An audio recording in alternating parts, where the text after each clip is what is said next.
Hi, everyone. It's another episode of Wisdom Walks. And today we're going to talk about vulnerability. It's a topic I'm excited to dive into. So I've been learning a few things about vulnerability. And I want to share what I've learned with all of you today.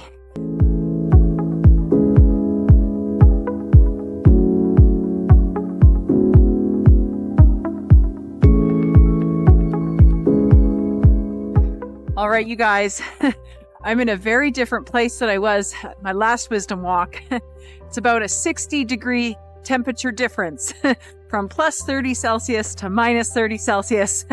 And it has been cold. I've been resisting getting this video done because it's been so cold. And today it's not too bad. So I'm getting out while I can for our beautiful walk today. And I'm so grateful I have the excuse to get out there. That's for sure. So as I mentioned, today I want to talk about vulnerability. I'm going to make it a pretty quick video today, but I think vulnerability is such a key theme for us as we come into 2026. Brand new year, brand new opportunity to be more honest, to be more of who we are, and to be more truthful. So a couple really great reasons to lean into vulnerability this year. So the first thing that I want to talk about as it relates to vulnerability is that there's two different types of vulnerability. And I was so grateful. I recently met a lovely woman by the name of Jonaki, and she kind of brought this up as something she was talking about with her coach. And I thought, oh my God, I want to talk about this too, because I recently made a video on social media that was very vulnerable. In fact, I cried on the video. And after I posted the video, I went back into like this spiral of like, oh my God, what have I done? I should have not shared this. Now people are going to think I'm a victim. And I went down this whole other kind of storyline. But as I sat with it, and as I received this outpouring of messages coming in, I was absolutely mind blown at how many people thanked me, how many people reached out and said, oh my God, I have been feeling this too. I'm so grateful for your courage. And actually, my post where I cried and was really vulnerable, it had the most views, the most responses that I've ever had from a video before. I couldn't even believe it. So that got me thinking. I was like, oh, wait a second. If people are feeling inspired from my posts, then that must mean that there's something of value here, and there's something that I need to pay attention to. Okay, I had to switch hands. Hands are getting cold. Okay, so I learned that there was something really powerful about the type of vulnerability that I shared. So I want to tell you the two types of vulnerability. The first type of vulnerability that I want to talk about is victim vulnerability. Victim vulnerability are those friends that are like, oh my God, this keeps happening to me. And you wouldn't believe it, but I've been struggling. And oh my gosh, it is a woe me mentality. And people who are in the victim vulnerability space, where they're sharing their stories of how difficult life is, how hard things are, how they keep going through the struggle, how they're stuck, they really are indicating that there's a lack of control for themselves. They also oftentimes are steeped in fear. You might also notice that they are even more passive of like, why does this keep happening to me? Instead of taking a more controlled position in their own lives. And they also oftentimes are feeling like they're stuck or going through the same cycles over and over again. Now, I still sometimes feel stuck, like I'm going through the same cycles over and over again.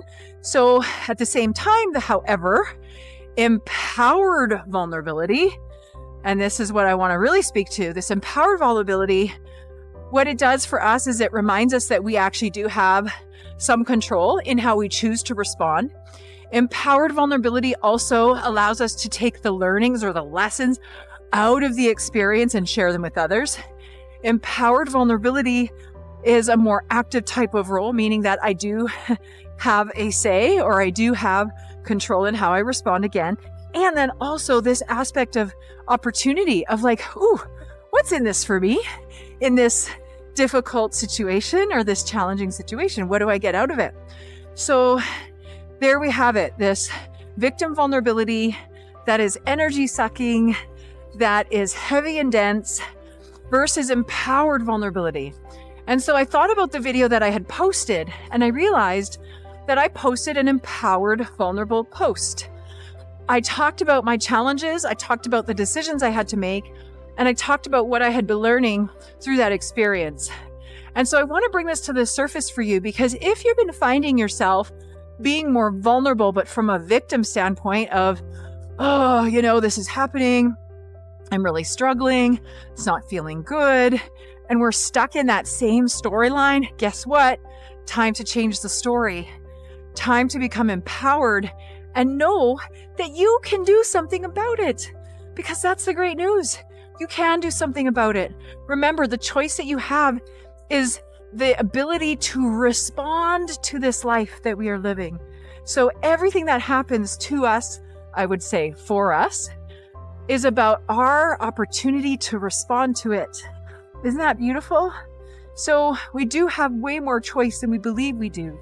And I just encourage you to reflect on, am I being a victim in my vulnerability, or am I being empowered in my vulnerability, allowing others to learn from my experiences, allowing myself to learn from my experiences? Yes?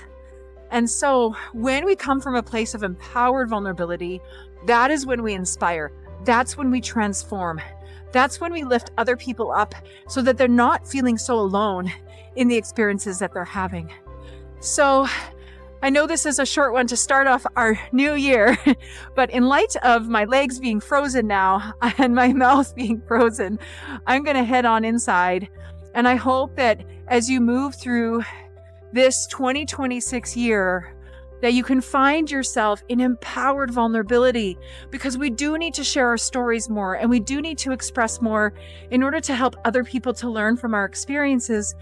And that's the call. That's what it means to be a steward of humanity, is that willingness to be raw, to be real, to be authentic. And we can do from a place of empowerment, or we can do it from a place of victimhood. I don't know about you guys. Either one's going to attract something, but I don't know about you. I would like to attract the people that are inspired and moved by my stories instead of other victims in theirs. Have the most wonderful, blessed start to your 2026 year. Thanks for tuning in. And don't forget, it's 7 days of creation. It's happening right now. You can find us on our Facebook group, Divine Collective, or you could access that at 7 Days of Creation through Rose Hope's website. I hope to see you guys there. Ciao for now, everybody. Stay warm wherever you might be.